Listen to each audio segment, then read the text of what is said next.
आज की वीडियो में नजायज़ मोहब्बत का अमल लेके आऊँ। जैसा कि आप देख सकते हैं, अगर किसी औरत को अपने वश में करके आप बिस्तर पर लाना चाहते हैं, उसकी तस्वीर लें, जैसा कि आपको सामने वीडियो में नज़र आ रही है। ये वाला तवीज़ उसकी तस्वीर की पिछली साइड पे बना लें। बनाना कैसे है? काला कवा पकड़ लेना, उसके खून से आपने बनाना है और उसका नाम नीचे लिख देना। लिखने के बाद आप जब इस लिखने के बाद आपने करना ये है कि इस तवीज़ को तैयार कर लेना है। रात के टाइम तैयार करना है। उसके बाद आपने गोश्त लेना है, जैसा कि आपको सामने ये गोश्त नज़र आ रहा है।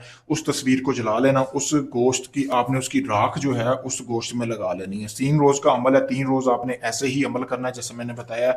आपने रोज़ाना 1 किलो गोश्त लेकर तस्वीर जलानी है, तवीज़ बनाना है, बना के आपने कब्रिस्तान में फेंकना है। गोश्त को 5 हिस्से कर लेने हैं, 4 कोनों पे और एक हिस्सा दरमियान में फेंक लेना है। ऐसे ही आपने 3 रोज़ तक अमल करना है। जिस औरत या आंटी, भाभी, चाची के लिए, जिसके लिए भी आप ये अमल करेंगे, वो 3 रोज़ के अंदर आपके बिस्तर पर होगी। बहुत पावरफुल अमल है। जैसे मैंने बताया बिल्कुल वैसे करें। नजायज़ मोहब्बत क्या करिए, आप अमल नहीं कर सकते, आप चाहे यूएसए से, कनाडा से, पाकिस्तान से, कहीं से भी अपना कोई भी जायज़ काम करवाने के लिए मेरे दिए गए व्हाट्सएप नंबर पर रब्ता करें। शुक्रिया दोस्तों।